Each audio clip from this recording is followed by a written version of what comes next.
Hello everybody, Zach here, and welcome to an initial impressions video and somewhat of a review of the next level racing GTtrack Cockpit.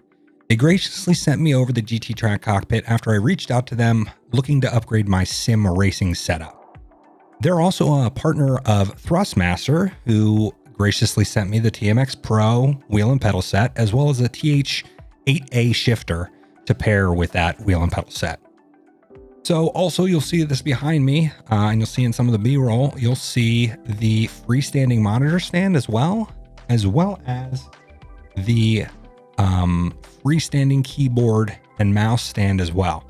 Those things are not part of the base GTtrack Cockpit setup, but they pair nicely with it and enable just more options, which I think are a plus. So of course they sent me this product for free with the intent to do a impressions video, as well as potentially like this type of review video, but they don't have any final say over the edit, and they're seeing this at the same time as you. I'm very much so a proponent, right, like people like Mr. Mobile, of doing that kind of thing, and it's kind of how I'm going to be doing reviews and impressions videos in the future. So I want to thank Next Level Racing again, as well as Thrustmaster, for sending me over those things, including the headset that's back there as well. I really appreciate that.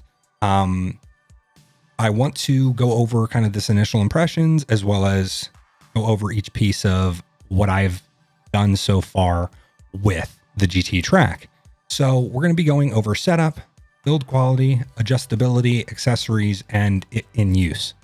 So if you want to skip to any of those sections, you can select them from the chapters below. So I want to touch on setup of the GTtrack first. So this thing was heavy. So FedEx dropped it off. It was in a massive box, and it was kind of a big deal bringing it down the stairs, but you know, everything's packed in there pretty well. I wish it was in multiple boxes, I'll be honest, but I do get the point of putting it into one big box and kind of using all of it as its own packing material, if that makes sense, because if you pack it so densely, it really has no ability to get really messed up in shipping. So that was a plus in my opinion, but this thing is heavy, and it has a lot of pieces. But with that being said, every step is laid out really well. The guide to building it is really good.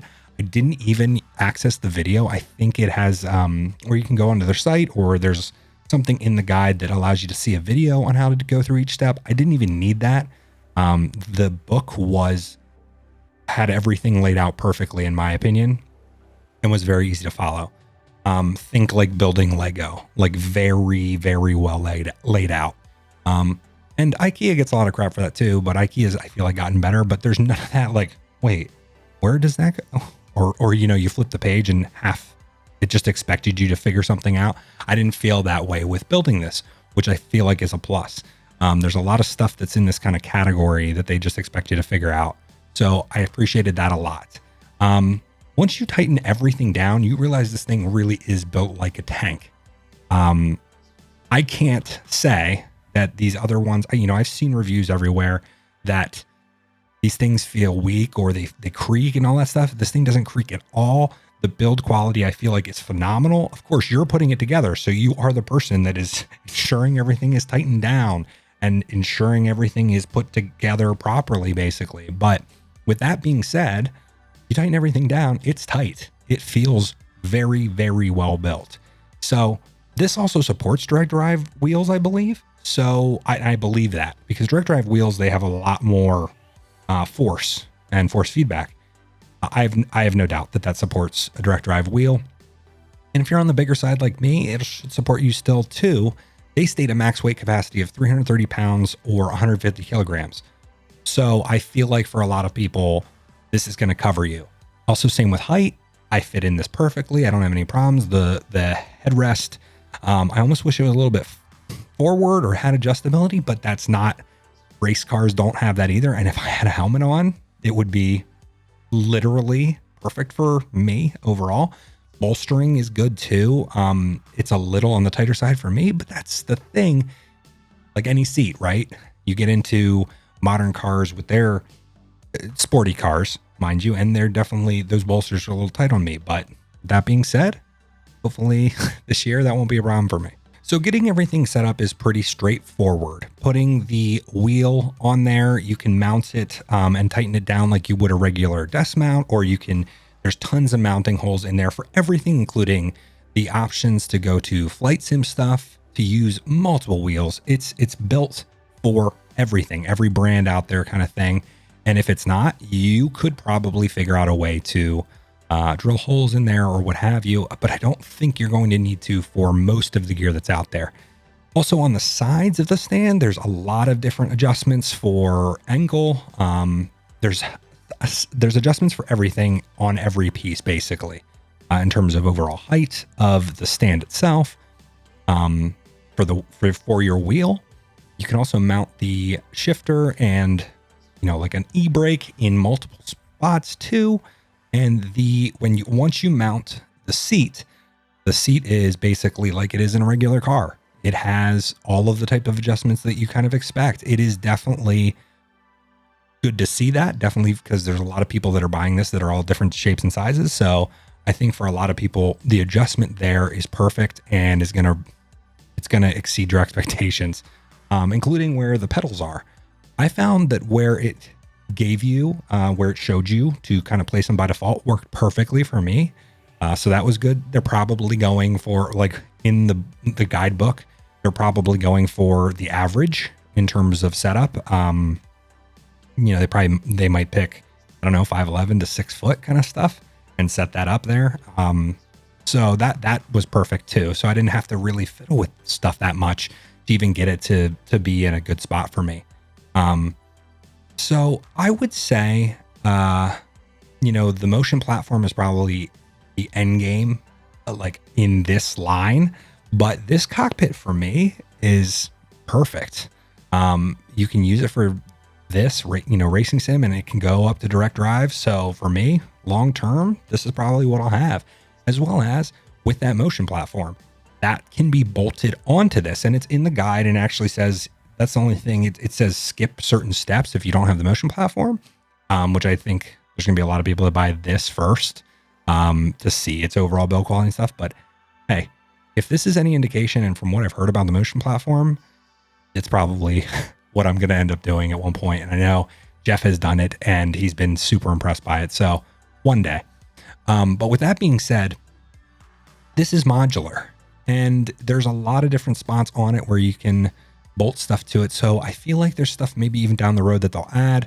And that's awesome. That's what you want to see. And you want to see that type of support. And I feel like Next Level has really built on that type of support for their products over the years. So in use, it is extremely, in my opinion, like I said, extremely comfortable overall. It feels really strong when you're actually in it. It's good to, even with a wheel like the TMX Pro, which is kind of comparable to something like the Logitech G29s, which is what I actually came from. So I kind of, it's comparable, but I still feel like better. And this isn't a review or even an initial impressions really of the Thrustmaster products, but I may do one of those in the future and I may talk about those in the future. But I feel like it has way better force feedback. And the reason I'm even bringing that up is because force feedback on this type of platform, it actually is funny. It comes through the platform. Not overly aggressively, but you do feel some of the force feedback through the platform. And that's actually kind of nice. That's why I can only imagine what the motion platform feels like and all of those things. And some people out there have, and I'm considering getting one, a butt kicker to install on this, because I feel like this is a platform that can take it, as well as you can actually get some feeling through, which is great. But when I say get feeling through, I don't mean feel like it's going to fall apart or feels unstable. I just mean that the vibrations go through it and it feels like it can take it. So I mean that in kind of the best way possible. As well as, you know, with this freestanding monitor stand, as well as the keyboard stand, you have the ability for ultimate adjustability. So you can get it as comfortable as you want. So the freestanding monitor and the keyboard stand, which I just mentioned, they're like the icing on the cake for a setup like this. You may not need them at all, but you may not need them even in, you know, your initial purchase of like something like the GTtrack. But that being said, they complete this kind of setup, in my opinion. You don't have to put your mouse, you don't have to find a place to put your mouse or, you know, use it on your leg and then throw it on the floor like when you go into a race. Or if you're in a game or if you're using something like iRacing, it doesn't have wheel support for navigating menus. You want to have the ability to have that just off to the side and be able to swing it into you or to push it off to the side at any moment. And same with the monitor stand, to be able to push that monitor back or to pull it closer or to adjust the height. It's great. I love the modularity of that too. Again, these things feel like there's so many places where you could also mount things too. And that's what's awesome about having such a modular build platform for all of these products, is they do feel like they're upgradable, as well as you can build on them yourself, which is great. So in the setup I have here, I have it connected to the Xbox Series X. It's cool. I have the shifter just plugged into the wheel itself, and then that's all plugged in just via the one USB to the Series X. So the reason I'm doing this too is to show that it's not just a PC-based setup. You know, you can use this at another level. You don't need to be, you don't even need to have a PC setup to use something like this, because I think everybody gets that impression when they see something like this that seems a little bit more, you know, big and higher quality, that they have to use it with a PC. But if you're not there yet, you can still get something like this if you are playing that many games. So you can also do it with, you know, use games like Forza Horizon 4. It doesn't need to be a true sim racer to have to use a setup like this. But then this works with Forza Motorsport 7, as well as F1. And that's the thing too, as the Series X and these next generation consoles become closer to PCs, and some of them, you know, just bang for buck wise, are going to be able to outrun and outpace some PCs. It's going to make sense. And this is one of those things too, where you could wheel it to the living room. You could, or if you have a setup kind of like mine right now, you could put it here and use both. You could just have a longer HDMI cable going to there, and kind of like a setup. So that's actually part of my plan, is to run a longer HDMI cable as well as run a USB hub, and extender in there, and kind of build it out like that. So that's kind of my intent, and that's something that you could do. Again, I just want to thank Next Level Racing for sending me over the GTtrack Cockpit, the freestanding monitor mount, as well as the freestanding keyboard mount. This really does up my sim racing setup, and you're going to see videos with that setup in the next couple weeks. I've also got to thank Thrustmaster for the TMX Pro, that wheel and pedal set, as well as the TH8A. Those are great pieces of kit, and this really does feel like way more of the setup that I'm kind of into, and I'm going to be able to use in between the Series X as well as my PC. So it's kind of great for that dual purpose as well. If you have any questions on the GTtrack that I feel like I may be able to answer, feel free to put them in the comment section below.